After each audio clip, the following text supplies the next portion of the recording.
na nzela ya Bibilia. Molongo ya malongi ezwami na Bibilia. Ebongisami na Dr.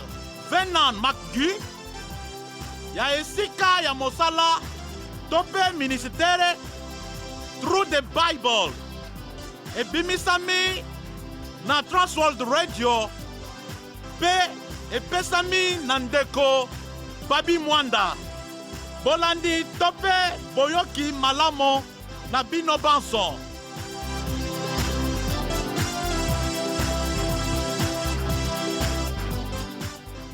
Bandeko kati na nkolo mbote. Na emission eye eutaki koleka. Tumonaki mokapo ya libwa, molongo ya misato kino mokapo ya zomi na moko molongo ya yambo. Na buku ya Samueli wa yambo. Na mokapo ya libwa, molongo ya misato kino tukumi bale na sambo. Batalisaki biso ete Samueli akendeki koluka mpunda eye ebungaki tata wa ye atindaki ye. Lokola aumelaki, akomaki komitungisama ete tata wa ye amitungisama lisusu te po na mpunda kasi po na bango. Asengaki bazonga, kasi mosaleli moye azalaki na ye atalisi ete ndako ya profeta ezali mosika te oyo tokoki kokende komona. Akoyebisa biso nzela nini tokoki kolanda po tokoba mobembo mwa biso. Ekomaki bango na nzela, bamoni bilenge basi batuni bango, momoni makambo azali awa. Bazongisi ya solo azali kuna o liboso. Nzokande liboso lia boliyei ya Saule, Yawe ayebisaki Samuel ete akotindela ye moto moko ya libota Benyamin po ete apakola ye mafuta akoma mokonzi wa Israel. Mokapo ya zomi, molongo ya mbokino, tukumi bale na sambo. Samuel akamati mbeki ya mafuta, asopeli Saul mango omoto, azingi ye ekopi pe alobi, Yawe moto apakoli yo mafuta, po ozala mokonzi wa Israel ekolo ya ye. Otango okokoto omboka, okokutana na lingomba lia baprofeta. Bakosakola maloba ma profeta. Elimo ya Yawe ekokitela yo, okosakola lokola profeta pe okobongwana moto mosusu. Esika okomono bilembo bina binso bikosalema, salama ye osengeli kosala. Balongi ogibeya pe bakutani na lingomba lia baprofeta. Elimo ya Nzambe ekiteli ye pe abandi kosakola maloba ma profeta elongo na bango. Esili ye kosakola akomi ongomba esantu. Samuel abengi bato banso epai ya Yawe kuna o Mispa. Alobi na ba Israel, Yawe Nzambe wa Israel alobi boye. Ngai moto nabimisaki bino o Ezipito. Kasi bino lelo boboyi Nzambe wa bino. Bosengi ete napesa bino mokonzi. Tala na bukuse maye tumonoki na emission eutaki koleka. Tolanda sika maye mabungisami mokolo mwa lelo.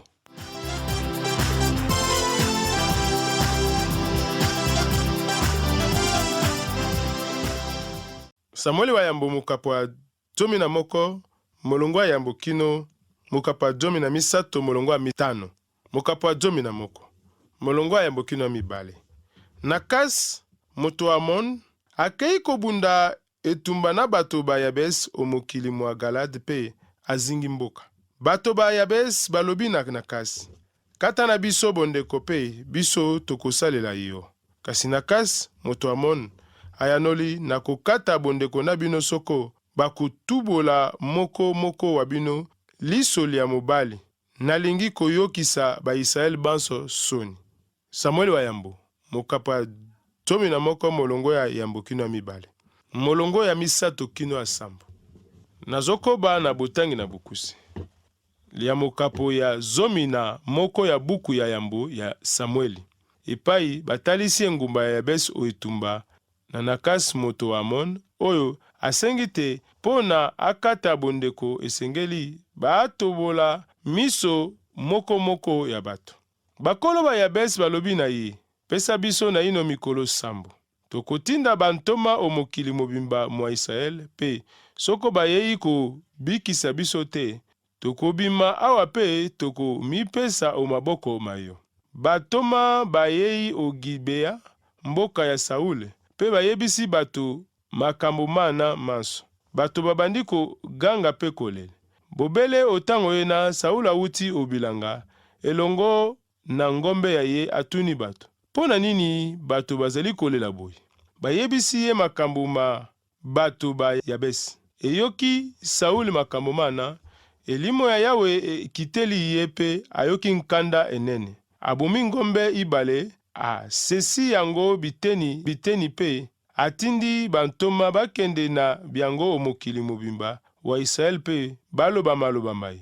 Soko moto aboyi kokende etumba elongo na Saul pe na Samueli, bokosala na ngombe ya Yese bongo. Somo ya Yawe ekoteli bato omitema pe banso lisanga bakei etumba. Samueli wa yambo, mokapa 11 molongo misato kino sambo. Oeleko ena bato bazalaki komi bongisa po na etumba. Bamon bazalaki kondima te moko te akosunga engumba ya Besi.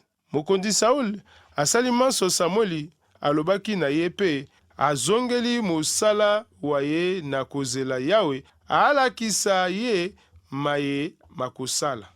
Sauli ayoki nkanda enene nzambi bankoko baye bauti oyengumba esika ya etumba. Bakambisango bakei koyebisa bato bayebesi te bato banso ba Israeli bakoya kosunga bango. Lisanga ya bato ba etumba esalemi na bakilometele tuku sambo onordi ya Yerusalem, owesi ya Yordane pene ya Yabesi. Molongo ya mwambe kino 15. Nazokoba na botangi kino na suka ya mokapo. Saul atali bango banso pe atangi motango mwa bango kuna obezeki. Baisraeli bazalaki nkoto tuku isato. Alobi na bantoma bazalaki epai ya ye.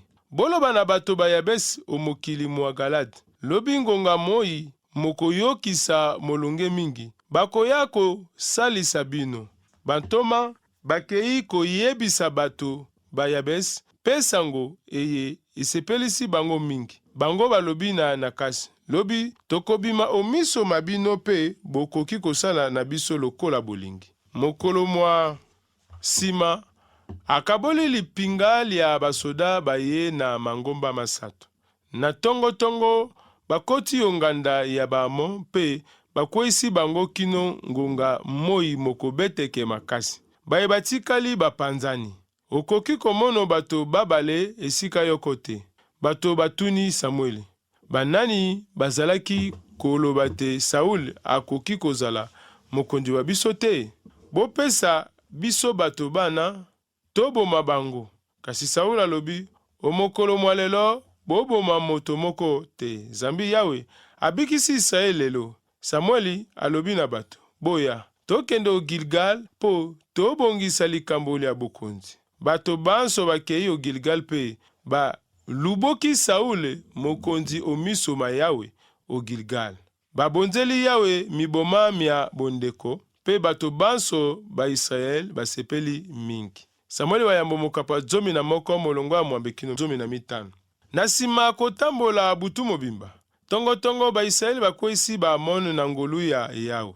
Elonga ya Nzambe eyaki na lombango po na kopono Saul mokonzi wa Israel. Bato banso basepeli pe yende mokonzi wa Israel. Mokapa 12.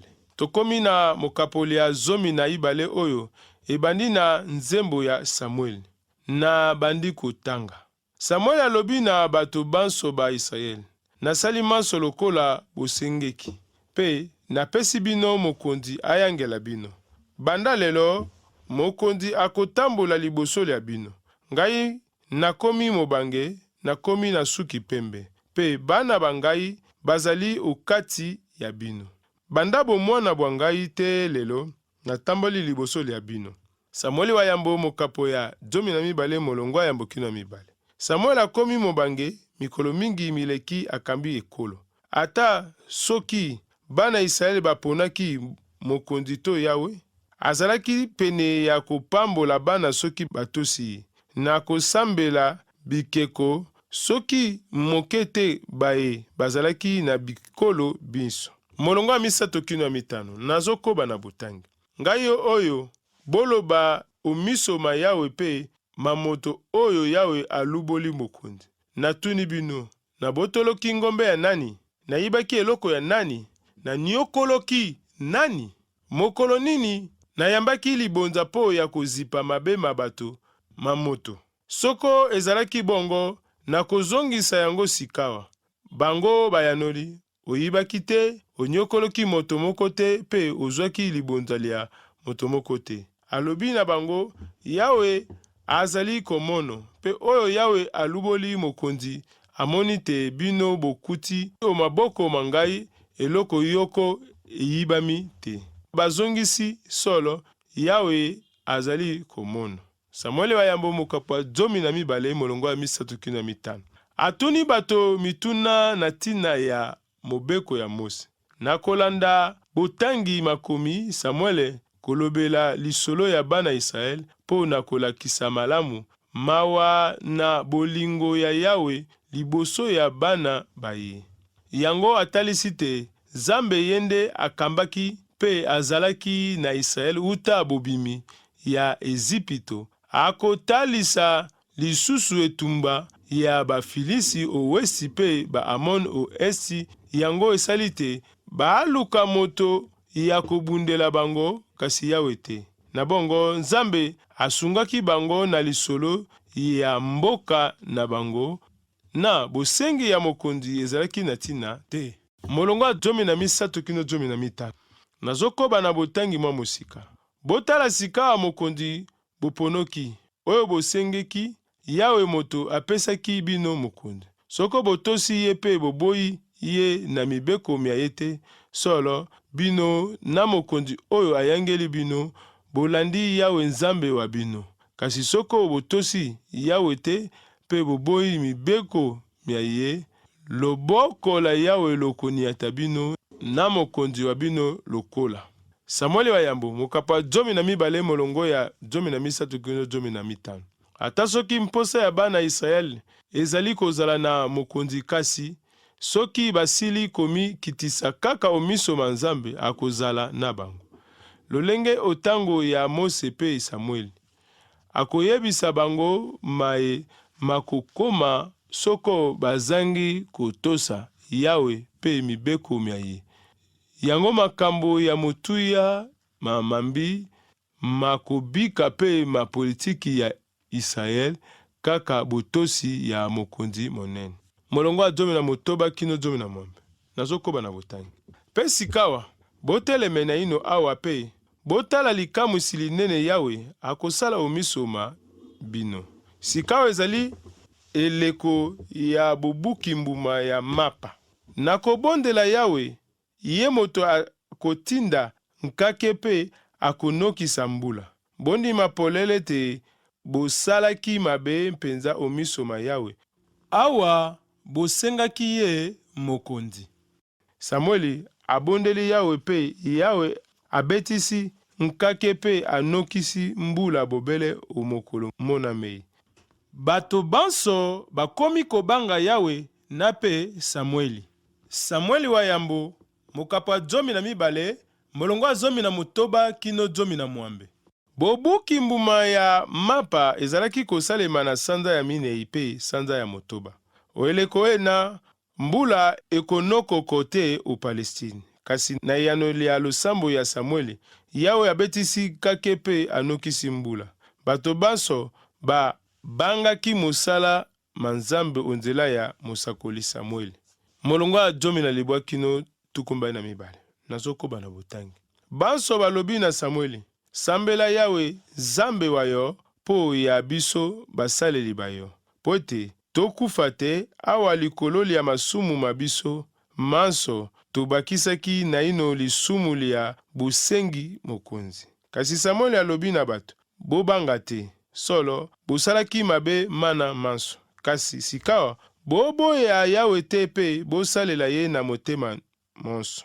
Botika nzela ya bosembo te pe bolanda bikeko bya pamba te. Biye bizali na litomba lioko te pe bikoki kosalisa bino soki te. Zambi bizali bobele biloko bya mpamba. Yawe akoboya bato baye te po ya lukumu la nkombo ya ye enene. Zambi Yawe alingaki komisa bino bato baye mpenza. Samuel wa yambo mokapo ya 12 molongo wa 12 kino tuku 22. Ba-Israel kosenge bolimbisi po ya masumu mabango, na kosenge mokonzi pe na koboya bokonzi ya Yawe. Kasi Samuel akolendisa bango. Nakolakisa te lipamboli na Nzambe ezali, kasi baboya Yawe te pe basalela ye. Pe batika kolanda bikeko ya pamba na mawa ma Yawe akoboya bato ba ye te po ya lokumu la kombo wa ye enene Nzambi alingaki kokumisa bango bato ba ye. Molongo atuku 23 kino 25. Silisi mokapo. Ngai pe nako keba te nasala mabe omiso ma Yawe te. Nako lembe kusambela bino te. Nakolakisa bino bobele nzela elamu pe sembo. Bobanga se Yawe pe bosalela ye na motema moko. Bokanisa makambo manene manso asalaki okati ya bino. Kasi soko bosali mabe bokokufa bino banso, bino nape mokonzi wa bino.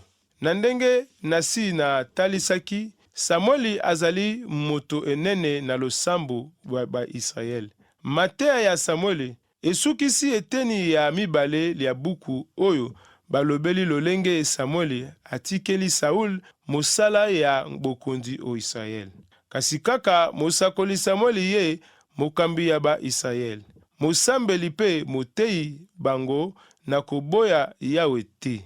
Wana nde bisengisi ya sembo ya Samuel. Lokola nasi nalobelaki mwa likolo, bosengi mokonzi ya ba-Israel ezalaki koboya Yawe, na yango bokonzi ezali kopekisa ba-Israel bandima Yawe te, kasi esengeli kaka mokonzi na bato banso batosa pe balanda Nzambe. Mokonzi wa Israel. Mokapo wa 13. Molongo ya mbokuni ya mibale. Tokomi na mokapo ya 13 epai wapi Saul azangi botosi na bandi botangi ya molongo na bokusi. Saul akokisaki mibu tango akomi mokonzi wa Israel. Ayangeli Israel mibu mibale.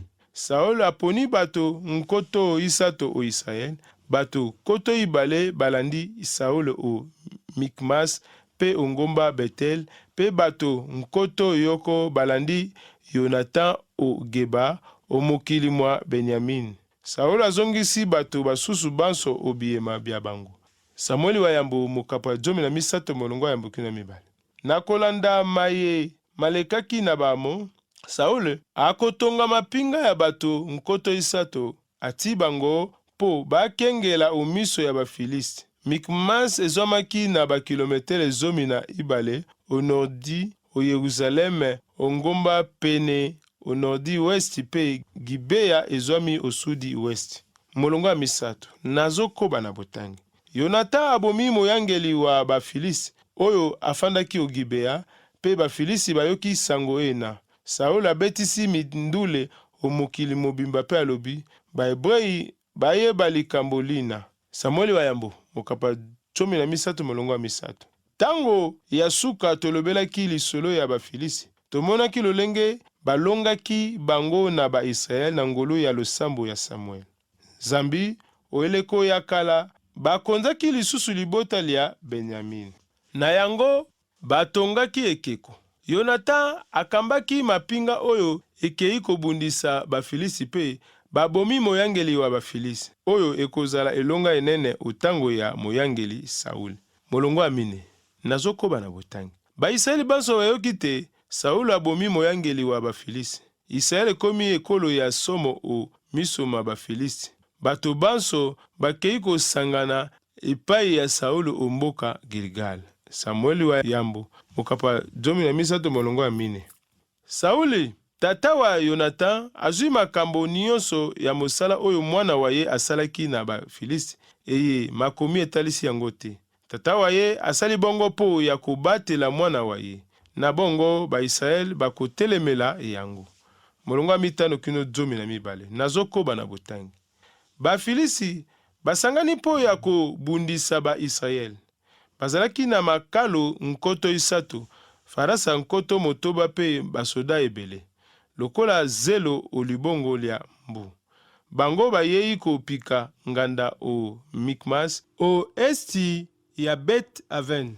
Baisrael bakomi na likama, zambi banguna bazalaki kozinga bango bipai biso. Yango wana bakei kobombama o mibenga, o mabulu, o kati ya mabanga pe o mabele, batimolaki po ya kobomba mai. Baeboyi basusu bakatisi Yordane pe bakomi o mokili mwa Gad pe mwa Galad. Saul azalaki na ino o Gilgal, pe bato banso balandi ye bazalaki kolenge. Aziki mikolo sambo elaka Samueli atiaki, kasi Samueli ayei o Gilgal te pe basoda ba Sauli batiki ye bakimi. Sima Saul alobi, boyela ngai mabonza ma kotumba na miboma mia bondeko. Bongo abonzi libonzali ya kotumba, esilisi ye kobonza libonzali ya kotumba. Samueli ayei pe Saul akei kopesa ye losako. Samueli alobi, osalaki nini ko? Saul azongisi, na moni te basoda batiki ngai pe bakimi. Yo pe oyaki te o mokolo olakaki. Tango bafilisi basanganaki o Mikmas, yo pe oyaki te o mokolo olakaki.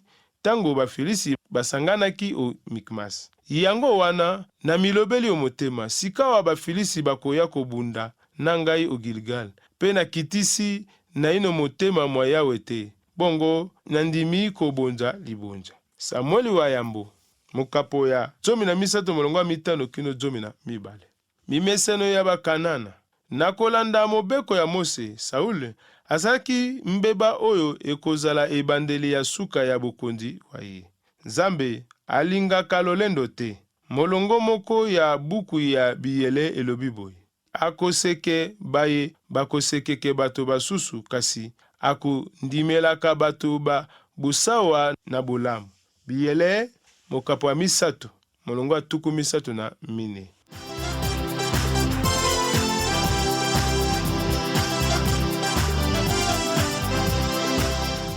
Touti kolanda mokapo ya 11, molongo ya yambo kino mokapo ya 13, molongo ya 5 na buku ya Samueli wa yambo. Na mokapo ya 11, molongo ya yambo kino 15, tomoni lolenge Nakas moto wa Amon akei kobunda etumba na bato ba Yabes o mokili mwa Galad pe azingi mboka. Bato ba Yabes balobi na Nakas, kata na biso bondeko pe biso tokosalela yo. Kasi Nakas moto Amon alobi, na kokata bondeko na bino soko boko tobola moko wa bino lisolia mobali. Bakolo ba Yabes balobi na ye, pesa biso na ino mikolo sambo. Tokotinda bantoma o mokili mobimba mwa Israel pe soki bayei kobikisa biso te, tokobima awa pe tokomipesa o maboko mayo. Bobele otango ena, Saul awuti obilanga elongo na ngombe ya ye atuni bato. Pona nini bato bazali kolela boye? Eyoki Saul makambo mana, abomi ngombe ibale, asesi yango biteni pe atindi bantoma bakende na biango o mokili mobimba. Soko moto aboyi kokende etumba, elongo na Saul pe na Samueli, bokosala na ngombe ya ye se bongo. Sauli atali bango banso pe atangi mutango mwa bango kuna obezeke. Baisrael bazalaki nkoto 300. Alobi na bantoma bayaki epai ya ye, boloba na bato ba Yebes o mokili mwa Galad. Lobi ngonga moi mokoyokisa molunge mingi, bakoya kosalisa bino. Na mokapo ya 12, molongo ya yambo kino 25, tomoni lolenge Samueli alobi na bato banso ba Israel, nasali manso lokola bosengeki, pe napesi bino mokondi ayangela bino. Banda lelo mokondi akotambola liboso lia bino. Ngai oyo boloba omiso ma Yawe pe mamoto oyo Yawe aluboli mokondi. Natuni bino, nabotoloki ngombe ya nani? Naibaki eloko ya nani? Na nyokoloki nani? Mokolo nini nayambaki libonza po ya kozipa mabe mabato mamoto? Soki ezalaki bongo, na kozongisa yango sikawa. Alobi na bango, Yawe azali komono pe oyo Yawe aluboli mokonzi amoni te bino bukuti umaboko mangai eloko yoko eyibami te. Botala sikawa mokonzi boponoki oyo bosengeki. Yawe moto apesaki bino mokonzi. Pe sikawa boteleme na ino awa pe botala likamusi linene Yawe akosala omiso ma bino. Banso balobi na Samueli, sambela Yawe nzambe wa yo po ya biso basaleli bayo po ete tokufa te awa likolo lia masumu mabiso manso tubakisaki na ino lisumu lia bosengi mokonzi. Ngai pe na kokeba te nasala mabe omiso ma Yawe te, na kolembe kosambela bino te, na kolakisa bino bobele nzela elamu pe sembo. Mokapo ya 13 molongo ayambo kino 12 tomoni lolenge Saule ayangeli Israeli mibu mibale. Aponi bato nkoto isato Israel, bato nkoto ibale balandi Saul o Mikmas pe ongomba Betel. Jonathan abomi moyangeli wa Bafilisti oyo afandaki o Gibea pe Bafilisti bayoki sango ena. Ba Israel banso bayoki te Saul abomi moyangeli wa Bafilisti. Israel ekomi ekolo ya somo o miso maba Filisti. Bafilisti basangani po ya kobundisa ba Israel. Ba Israel bakomi na likama zambi banguna bazalaki ko zinga bango bipai binso. Ba Hebrei basusu bakatisi Yordane pe bakomi mokili mwa Gad pe mwa Galad. Sima Saul alobi boela ngai mabonza makotumba na miboma mia bondeko. Bongo abondi libonza lia kutumba. Samuel alobi osalaki nini ko? Omotema sikawa Bafilisi bakoya kobunda na ngai o Gilgal pe nakitisi na ino motema mwa Yawe te, bongo nandimi kobonza libonza. Tala na bokuse maeto utu ko landa moko na lelo na mokapo ya 11 molongo ya mbokino, mokapo ya 13 molongo ya 5 na buku ya Samueli wa yambo. Tika ete Nzambe ayeba na kopambola bayebanso bazwaki libaku ya kolanda biso moko na lelo. Boboto na nkolo kimia na Nzambe eumela umabota epai ezwami bino baso na kombo na Yesu Kristo.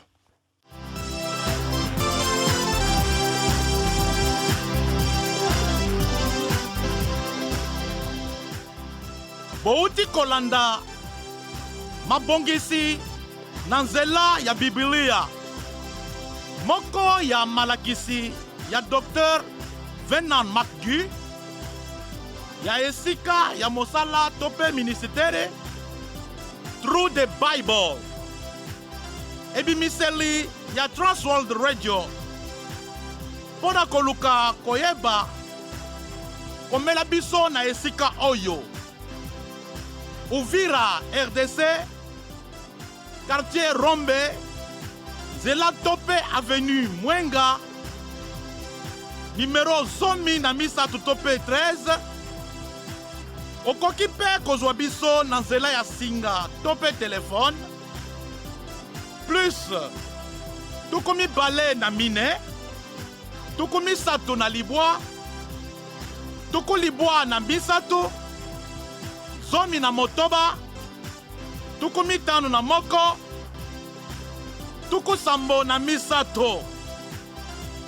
Komela biso pe na radio Sango Malamu, Kinshasa, RDC.